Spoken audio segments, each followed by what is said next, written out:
Hello, welcome back to my channel. So, Jordan Peele's third film called Nope came out recently, and the reviews are rolling in from all different corners of the internet. And I had the pleasure of reading a Nope review from one Logan Paul. Now, I'm not going to spend time getting into Logan Paul as a person because everything that could be said about him and his brother has already been said by smarter people than me for several years, and it's also just like not the point of this video. But a few days ago, Logan posted a very long Twitter thread about why he claims Nope is one of the worst movies he's seen in a really long time, and he was getting dogged pretty hard for this. And I didn't read the thread because it had spoilers and I hadn't seen the movie yet, but honestly, at first I thought that people were dogging on him just like because he's Logan Paul and people hate the Pauls. But now that I've seen the movie and read through his review, the dogging was a bit justified. So what I want to do is go through his review and provide points or counterpoints on it. And this isn't really to be like, haha, Logan Paul's an idiot, or to make him change his mind, but to offer a different perspective to things that it seems like he overlooked or didn't consider. Because this is what I like doing. You know, I like talking about movies and offering perspective to the world because for some reason you guys like hearing my opinions. And also, let's be transparent, his name in the title is going to help my paycheck. So come on, nothing wrong with a little harmless exploitation, right? That was a joke, obviously. So firstly, I'm going to read out his whole thread just without interruption, and then I'm going to break it down and go over each section. Nope is one of the worst movies I've seen in a long time. I love Jordan Peele, and Keke Palmer can act her ass off, but this movie is objectively slow and confusing with stretched themes that don't justify the pace. It's not hard to conceptualize something disturbing. A trained chimp goes animalistic and mauls an entire set, or a UFO devours anything in its path. It is hard to sensibly tie it to the plot, which was done remarkably poor here. A series of questions. Number 1. No one was curious how a quarter shot through a man's face and killed him, or why a key was lodged in the backside of the horse he was riding. Number 2. Why/how did the shoe stand upright on the set of Gordy's home? This one I'm sure has a reason, but I haven't found anything that makes sense. Number 3. The deep voice cinematographer was cryptic for no reason other than to be cryptic. You're telling me this guy was willing to die because he wanted better lighting to capture E.T.? For real? Number 4. Same note, man on the motorcycle. Why was his voice deep and robotic, framed to be an antagonist who'd have a grand reveal? Mystery solely for the sake of mystery is confusing and leaves too many open ends for a viewer trying to invest themselves in a storyline. Number 5. My next point, the storyline is all over the place. In a crowd of 40 people, the actress who was mauled on Gordy's home was there. Why? Shock factor because of her scarring? Does she come to all of them? Did she come before the ET feeding? Number 6. Jupe has trauma with the phenomena of commercializing predators for profit, and for the last 6 months, he's been feeding horses to ET in the sky. But what about before that? What about the creepy cowboy theme park? Number 7. Why was so much emphasis placed on the names of the horses? They had title cards. Why? Number 8. Why was Barbie Ferreira, an incredible acting talent, so underutilized in this movie? Why was she even in this movie? Number 9. Way to strip all the life from a phenomenal actor, Daniel Kaluuya, by casting him as possibly the most mundane vanilla character I've ever seen. Not a question, I'm just pissed. Number 10. An extraterrestrial creature that is advanced enough to fully shapeshift, activate an anti-electromagnetic field, and propel itself in any direction quickly and quietly can't tell the difference between a plastic inflatable and a viable meal? Nope. He said the thing. Guys, he said the thing. I love Peele, the VFX, and aesthetic, but my thesis is this. I can feel him attempting to recreate the shock from Get Out and Us. Mystery, violent allure, and cinematic choices made for the sake of reaction instead of legitimate contribution to the storyline killed this movie for me. So that was a lot. Let's break that down. I first want to touch on a piece of a sentence from the first paragraph. This movie is objectively slow and confusing with stretched themes that don't justify the pace.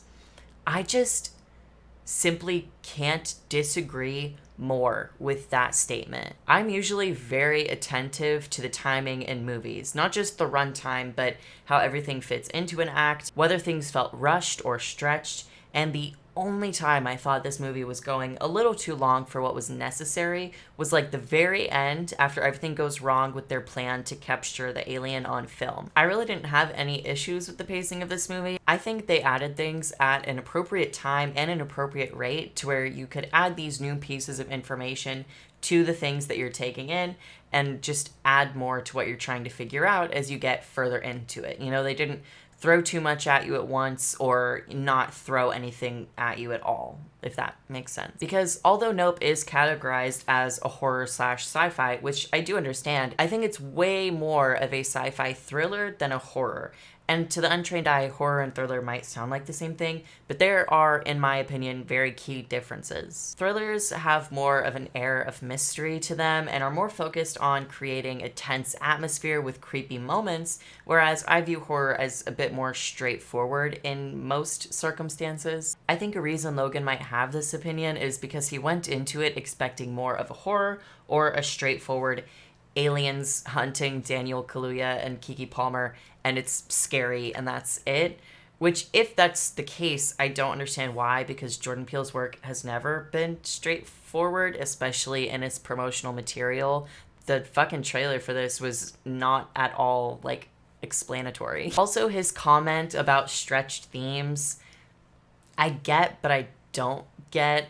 I think it's more accurate to say that the theme of this movie was not in full visibility with the plot, you know? Like, the theme wasn't, maybe the real alien was the friends we made along the way. But I don't think that the theme was stretched. I think that the movie was just a more artistic interpretation of the theme, which is the idea of exploitation and the spectacle. How far will a person go for the perfect shot, and what or who will they harm at the expense of that shot? I think there are a lot of moments in the movie where, just in addition to the theme overarching the entire movie, it can be seen very clearly within the story, like with Gordy's home, or the cinematographer, or the motorcycle guy, or Jupe's whole thing, or even just smaller points like how Keke Palmer's character Emerald markets herself to the film producers at the beginning of the movie. For the theme to be stretched, I think the theme would need to be clearly defined, but not have the material to match, and I really don't think that that's the case. I honestly just think that Logan had a difficult time identifying the theme, or didn't pick up on the fact that this is an artistic representation of ideas rather than an actual campfire story about aliens. And this can tie into his second paragraph. It's not hard to conceptualize something disturbing. A trained chimp goes animalistic and mauls an entire set, or a UFO devours anything in its path. It is hard to sensibly tie it to the plot, which was done remarkably poor here. Not even really touching the done remarkably poor part, because it simply wasn't. I know that there's, no such thing as wrong opinion, and again, this isn't to say that Logan is wrong in having this opinion, but sorry, that's a wrong opinion. But I don't get how he brings up conceptualizing Gordy's home and the alien as tying it into the plot when that was the plot. I don't know if he means connecting Gordy's home to the aliens, in which, the alien is just a looser, more hyperbolic iteration of Gordy's home, in my opinion. Both involve capturing the spectacle of a creature and that creature lashing out. But tying the UFO devouring anything in its path to the plot doesn't make sense, because that was the plot. That was the central conflict and the antagonist of the movie. There wouldn't be a movie without the alien devouring everything in its path. I don't know. I really don't get what he meant by that.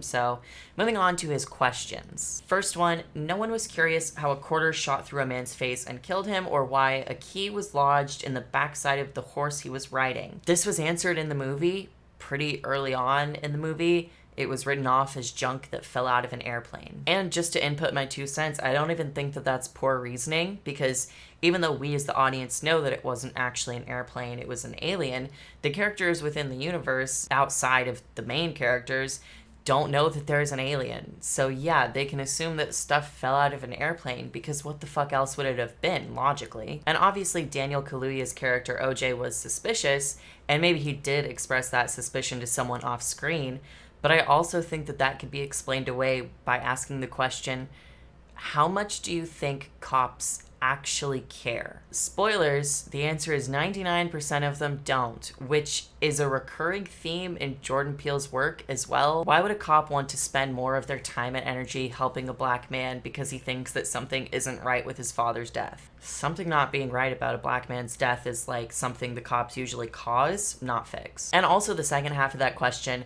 or why was a key lodged in the backside of the horse he was riding? I simply think that OJ didn't bring it up. We know that he's not a very talkative character. He's an observant one.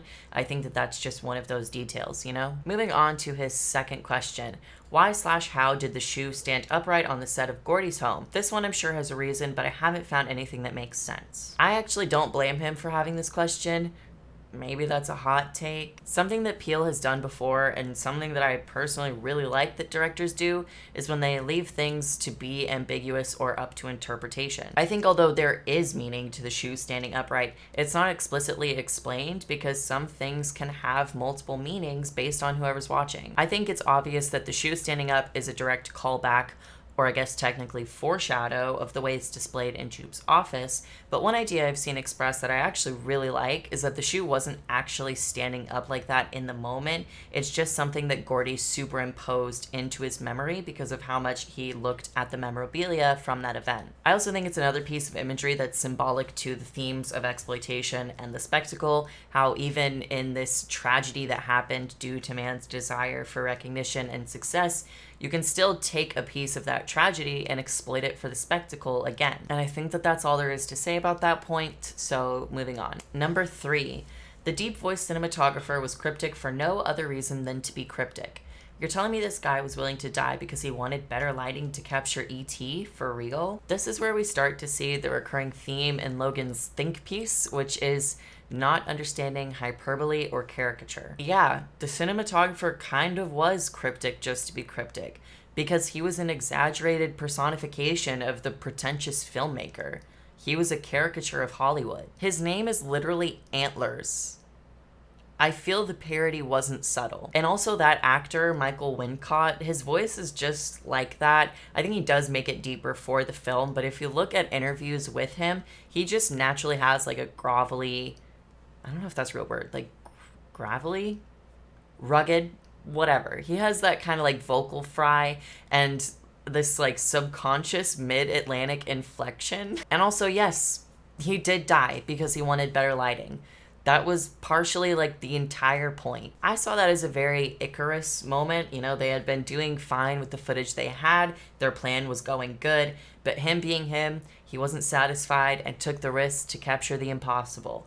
And he flew too close to the sun. It was an example of people going to extreme lengths to capture something people have never seen so they could get the notoriety that comes with it. I feel it's a bit funny that Logan Paul, infamous for recording a suicide victim in the suicide forest in Japan, the Aokigahara forest, didn't pick up on the fact that this movie was making commentary on people that go to extreme lengths for attention. Moving on to his fourth question.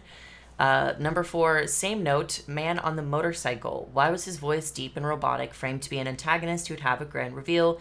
Mystery solely for the sake of mystery is confusing and leaves too many open ends for a viewer trying to invest themselves in a storyline. I hate to say this, because I usually always disagree with this idea, but it's not that deep. I know that there's obviously a lot of artistic iterations and things with multiple meanings in Nope, but it's also a horror movie. Things can be spooky without explicit explanation. But also, you could look at it as something that didn't actually happen, but was rather something that Keke Palmer's character Emerald just recalled, if that makes sense. Like, in that situation where she's being hunted by a giant man-eating alien, and she's currently working on setting up a trap to capture a recording of said alien, and some stranger starts recording her out of nowhere, she could misremember how that interaction went down in exact detail because of how high the emotions were running. That's not something that's entirely common, but it's not something that's never been done before, where the audience sees something being presented as like exactly how it went when that's not entirely accurate. There's also the possibility that he only sounded that that way to us, but he sounded normal to Emerald. Since that caricature of the clout-chasing vlogger was more for us than for Emerald anyway. This is another instance of something being up for interpretation, and I don't really see it as something to be bothered by. And again, I find it ironic that Logan Paul didn't recognize that this character was basically Logan Paul, despite said character wearing a helmet that was literally a mirror. Logan's 5th question says, "My next point, the storyline is all over the place. In a crowd of 40 people, the actress who was mauled on Gordy's home was there. Why? Shock factor because of her scarring? Does she come to all of them? Did she come before the ET feeding?" I'm not going to talk about the storyline being all over the place because it's simply not. There's just multiple things happening in the same time frame. Those are called plots. Most pieces of media have the main A plot and a side B plot, and they can have several C, D, E, F, G, H, I, J, K plots, even though in this movie there was really only the A and B plot. And I don't even think either were like all over the place, personally. I didn't realize that this needed explaining, but I'm pretty sure the Gordy's home actress was there because Jupe invited her. How else would he have known she was there and announced her presence? Well, I guess the outfit, but whatever. If Logan means why was she there, as in why was she in the movie at that point, not like physically why is she at the event, I think it's because she's an example of the consequences of exploitation and chasing the spectacle. Because not to downplay the attack she went through or whatever, because, you know, she was a kid and she didn't have a say in it, but that's what happens when you put a wild animal that's 5 times stronger than a grown man in human clothes and shove it in front of a camera for people's entertainment. She is the theme personified in a way, and she's also kind of foreshadowing Jupe's fate. And yeah, she looks creepy because it's a horror movie. And also because she's based off of a real incident of a chimpanzee attack, Travis the chimp, which that case is, I'm not even kidding, the reason I don't fuck with primates. They freak me the hell out because the Travis thing happened when I was 8, and it's been like a core memory for me ever since because I was just old enough to like actually understand what was happening, and I have that like 911 call etched into my fucking brain. I don't want to talk too much about Travis, even though I could because I find it really interesting. It's also just gruesome, and I don't want to get in trouble with YouTube. So look up Travis the Chimp if you're interested. But I am warning you, I honestly think that Nope Travis was the gentler version of Travis. And moving on, because I don't think there's much else to say about that point. Number 6, Jupe has trauma with the phenomena of commercializing predators for profit, and for the last 6 months, he's been feeding horses to ET in the sky. But what about before that? What about the creepy cowboy theme park? I love that Logan isn't asking about Jupe feeding the alien and is instead like, "Hey, yo, what's up with that fucking theme park?" The theme park isn't even creepy. What the hell? This isn't San Antonio where you can go to Six Flags, the zoo, and SeaWorld all within one day. It's rural California. And seeing the character traits from Jupe, I don't think it's hard to draw a conclusion.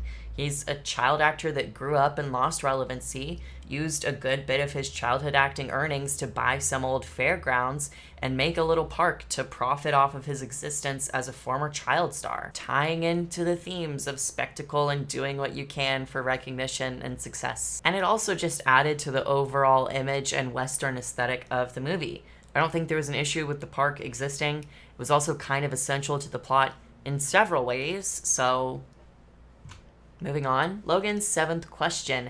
Why was so much emphasis placed on the names of horses? They had title cards. Why? There's a pattern in Logan's review of nitpicking. And I usually don't care about nitpicking movies because, for one, it's my job. And for two, I don't think there's anything wrong with viewers noticing something that they view as a flaw or something that they think could have been done better. I think it's healthy and helps people with their media literacy, which is pretty fucking low these days. But the things that Logan is nitpicking are either things that you would get the answer to if you just paid attention to the movie, or things that are just basic film knowledge. And I don't even mean to say like basic film knowledge to be condescending, but he's criticizing the use of title cards, which are as old as, if not predate films, if you consider like plays and how they had their equivalent of title cards back in the day. Movies are stories. Stories have chapters or acts. Peele just used the names instead of saying Act 1 or Chapter 2 Because the horses are important. A big part of this movie is commentary on the exploitation of animals. Yes, I'm counting the alien as an animal because it sounds more right to say animals than creatures, because then it's like I'm referring to horses as creatures, which doesn't really sound right. And on top of that, the horses are important to OJ. He treats them with respect. He knows how to handle them. He cares about them, and they're a reminder of his dad and the relationship that the two of them had. So yeah, the horse names had emphasis because the horses matter. That was partially the whole point of the movie. Next up is Logan's 8th question. Why was Barbie Ferreira, an incredible acting talent, so underutilized in this movie? Why was she even in the movie? So, Film 101, there are these things called cameos. It's this super strange and uncommon phenomena where an actor or actress who has already made a name for themselves take on a really minor role in a movie. Sorry for the sarcasm, but like, dude, what? It's a cameo. Who cares? She's got to get a check somehow. Euphoria Season 3 doesn't come out for like 4 years or some shit. And with how little she was in the show last season, I can't imagine that check being massive. This is what I'm talking about when I pointed out the pattern of Logan's critique being riddled with complaints about basic film stuff. Because, dude, it's a cameo. Logan's next point, that last one was actually the last question, but he does have some more points. This one says, Number 9, way to strip all the life from a phenomenal actor, Daniel Kaluuya, by casting him as possibly the most mundane, vanilla character I've ever seen. Not a question, I'm just pissed. This comment makes me think that Logan unironically loves those TikTok compilations of like the best acting ever that are just the same scenes of white guys screaming. You know, Daniel Day-Lewis in There Will Be Blood. I've abandoned my child. I've abandoned my boy. Hugh Jackman in Prisoners, one of my favorite fucking movies of all time, by the way, where he's like, where's my daughter? Stuff like that. Controlled and minute expressions are still expressions and are still acting. There's kind of a bitter irony in Logan not recognizing that, despite him having a few acting roles and at one point really wanting to be an actor. Your main character doesn't need to have a loud and expressive personality to be an interesting character or to be the main character. And OJ's personality plays well into the dichotomy between him and Emerald, who was a loud, expressive character. Anyways, Logan's next point is framed like a question, but this isn't really a question. It says, number 10, an extraterrestrial creature that is advanced enough to fully shapeshift, activate an anti-electromagnetic field, and propel itself in any direction quickly and quietly, can't tell the difference between a plastic inflatable and a viable meal. Nope. That's so funny because he said the thing. I don't particularly blame him for having this critique, actually, just because I don't think this is everyday knowledge. It's just kind of something we learn in elementary school, and you either remember it or you didn't. But the way the alien in this movie functioned was very animalistic in terms of its hunting and general function. Eye contact is a really big thing in the animal kingdom. It's a huge form of communication and establishing respect and dominance. This is kind of why certain moths and similar bugs have those dots on the back of their wings to kind of look like eyes to steer off birds and frogs and similar predators by giving off the illusion of the moth being a bigger predator to avoid being eaten. So the alien relying on eye contact to determine prey isn't at all out of left field, and neither is it eating plastic, since it's an alien who has never seen plastic or knows what plastic even is. Logan is trying to make the connection of, since it has this ability, it should know this thing that is exclusive to Earth and human beings, when that's just not how that works. So now we are at Logan's final comment. I love Peele, the VFX, and aesthetic, but my thesis is this. I can feel him attempting to recreate the shock from Get Out and Us. Mystery, violent allure, and cinematic choices made for the sake of reaction instead of legitimate contribution to the storyline killed this movie for me. Good job putting your thesis at the end of your essay. That's definitely where that would go. This is another point I just can't get behind. I don't think Peele was trying to recreate the shock from Get Out and Us. I think he was doing the opposite. He's not letting himself be pigeonholed as a lot of people are trying to do to him, and I think that this is partially why the movie is getting more of a mixed response than his other movies. You go in expecting another Get Out or Us, and Nope is a completely different vibe. I think just because there were shocking parts of this movie in no way means that Peele was trying to bank on the shock from Get Out and Us. There were shocking parts, because it's a scary movie. And not to like attack Logan's character or anything, but I think he makes the comment, mystery, violent allure, and cinematic choices made for the sake of reaction instead of legitimate contribution to the storyline killed this movie for me, because he saw other people in the theater reacting and understanding and being involved in the story, which he couldn't do because he just didn't get it. Therefore, it was mystery just to be mysterious or violence for the sake of reaction. But Nope is neither of those things, in my opinion. The one thing I can compromise on is like, yeah, the scene where the alien rains blood down on the house was more so to be spooky and rile up the audience, but it was also partially to show how the alien functions. It was establishing dominance over the ranch because it viewed them as prey. Listen, if Nope isn't for you, even after hearing me out, then Nope isn't for you. Sometimes movies take a super artistic approach to a topic and not everyone gets the message. That's fine. Being frank, I feel that way about The Lighthouse. What the fuck even was that movie? I still don't know. And I doubt Logan is watching this, but if you are, I hope my sarcasm didn't steer you away from actually hearing what I'm saying. You're allowed to have your opinion, and if after this you still hold your opinion, okay, that's fine. I just like offering my perspective because I like hearing other people's perspectives. I like talking about and listening to conversations about movies. Man, that's partially why I was like really excited to read his review after I got out of the theater, because there was a lot of conversation around it. My thoughts on Nope are this.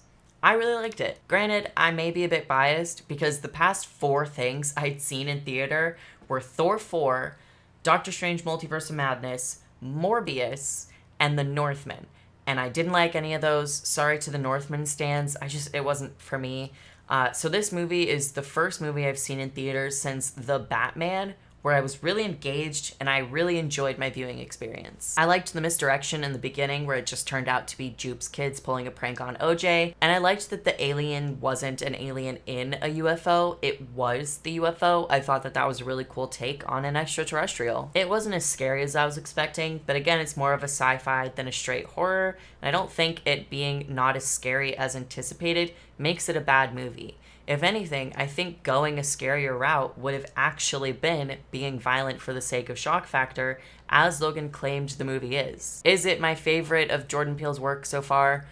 Honestly, no. Us is still my favorite. But I like how Jordan Peele is really showing his range and not letting people pigeonhole him into a certain genre. He started in comedy and did that for a super long time, and people just always looked at him that way. And so when it was announced that he was making this horror movie called Get Out, I remember a lot of people being like, what? The guy from Comedy Central is making like a full-on horror movie now? But then Get Out was released and it reached critical acclaim, and he did it again with Us. So I can see why people wouldn't like this movie if they go into it expecting a similar vibe to his last 2 movies, but Nope is not that.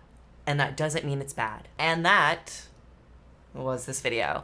Let me know you guys' thoughts. I'm really curious. I was talking about this movie to some people in my pottery class, and this one girl actually like echoed one of Logan's sentiments. She was like, why was Barbie Ferreira in this? So I just thought it was interesting that apparently like a lot of people had that thought. So yeah, let me know you guys' thoughts. Really hope my camera fucking focus wasn't messed up again. Probably was. I'm really thinking of getting a new camera soon. If you like this video, like the video. If you like the video, comment on the video. And if you like the video, subscribe to the video maker. And I'll see you in the next video. Okay, bye.